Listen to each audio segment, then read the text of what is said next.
مدت‌ها بود اسم اکس ویژن رو میشنیدم. قیمت پایین محصولاتشون نسبت به امکاناتی که ارائه میداد همیشه برام جای سوال بود. ولی هیچ وقت فرصتش پیش نیامد که بتونم نگاه دقیقی به محصولاتشون داشته باشم. تا اینکه امروز خود شرکت مادیران به واسطه دیجیکالا تلویزیون 55 اینچ 4K هوشمند مدل 55 XTU 745 رو که در مهر ماه 92 قیمتش حدود 9,600,000 تومانه برای من فرستادن تا ویدیوش رو براتون بسازم. خب حالا که محتویات جعبه رو با هم در حین آنباکس دیدیم، بریم سراغ مشخصات فنی این تلویزیون که در وبسایت اکس ویژن هم موجوده. از جمله موارد قابل توجه اون میشه به نوع پنل که LED هست و سیستم صوتی پیور ساوند اشاره کرد. همچنین قابلیت HDR و سیستم عامل دستگاه که اندروید 6 هست. بعد از بستن پایه ها و پیچ کردنشون به بدنه، تلویزیون شما قابل استفاده است و راه اندازی اون هم روند پیچیده‌ای رو نداشت. ولی در جریان باشید که نصب و راه اندازی حتما توسط نمایندگی در محل باید انجام بشه و الا گارانتی رو از دست میدید.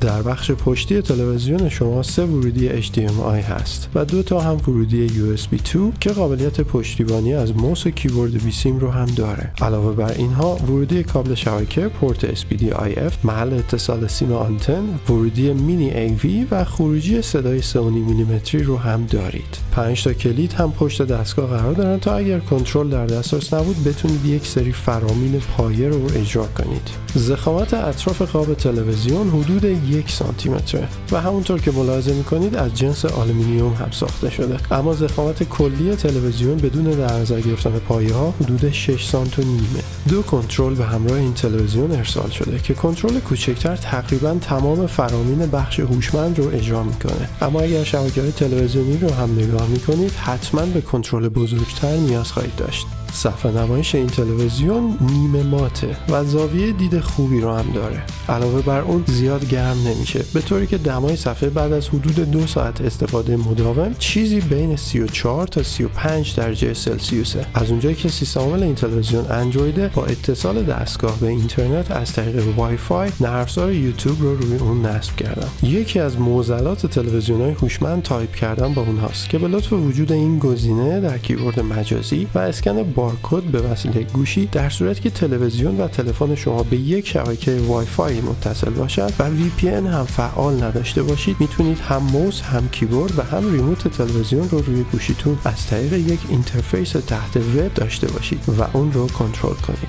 همچنین اگر روی گوشیتون نرم افزار فست کست رو هم نصب کنید، میتونید خیلی راحت فایل های صوتی و تصویری رو از طریق تلویزیون به صورت بیسیم پخش کنید. از طرف دیگه با جستجو در منوی نرم افزارها شما به کلی نرم افزار دیگه هم دسترسی دارید که اگر خواستید میتونید به راحتی اونها رو دانلود و نصب کنید. در نهایت برای تست کیفیت صفحه نمایش و سیستم صوتی پیور ساوند نظر شما رو به ادامه ویدیو جلب میکنم.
خب مقایسه رو دیدین چطور بود؟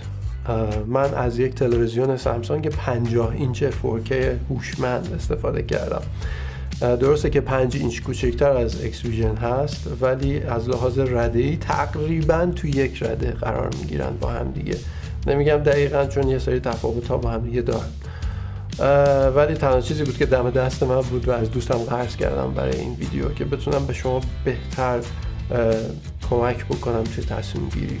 قیمتش تقریبا 2 برابر اکس ویژن 9 میلیون و 600، این بین 18 تا 19 میلیون تومانه، به اضافه اینکه 5 اینچ هم کوچکتره از اکس ویژن. و توی تصویربرداری، یعنی در واقع نمونه برداری از صفحه تلویزیون هم من از پیکچر پروفایل لاگ استفاده کردم توی دوربینم که یک پروفایل خامه که بتونم دقیقاً تصویر رو اون چیزی که توی تلویزیون میبینم با مانیتور کالیبره شده لپتاپم تنظیماتش رو انجام بدم که در حق کارخونه تولید کننده وقتی اچاف نشه. ولی با همه این وجود روی اکسپوژر تصویر خیلی حساب نکنید، یعنی سایه روشن ها اونقدر دقیق نیستن ولی رنگ ها کاملا دقیقن، یعنی رنگ ها دقیقا همونیه که توی تلویزیون میبینید. من توی تدوین خیلی سعی کردم که دقیقا همون رو در بیارم.